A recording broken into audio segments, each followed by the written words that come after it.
করে এগুলো দলিলের প্রয়োজন পড়ে না।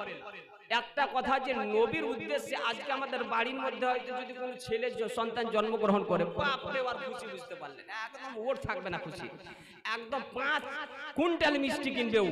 5 কুইন্টাল মিষ্টি কেনার পরে দেখবেন গোটা পাড়াতে গোটা গ্রামে এমনকি বুঝতে পারলেন যদি চিনহারও না হয় তো ভাই মিষ্টি নাও মিষ্টি নাও, মানে খুশিতে ওর থাকে না, হয় কি হয় না? তাহলে নিজের সন্তান জন্মগ্রহণের খুশিতে যদি আপনি এত খুশি হতে পারেন, মিষ্টি বন্টন করতে পারেন, কোথায় জায়েজ আছে? আপনার জন্য জায়েজ হয়ে গেল। আর যে নবীদের নবী, নবীদের সরদার, যেই নবীর কারণে সারা বিশ্ব জাহান পেলাম, ওই নবীর জন্য আজকে যদি খুশি মানায় তো এটা কি নাজায়েজ হতে পারে? এটা কি নাজায়েজ হতে পারে না। অতএব ব্রাদারনে মুআজ্জাজ সামাই, নবীকে মহব্বত করে, নবীকে ভালোবেসে, নবীর মহব্বতে, নবীর ভালোবাসায় আজকে জুলুস, আজকে ঝান্ডা আমরা লাগাই।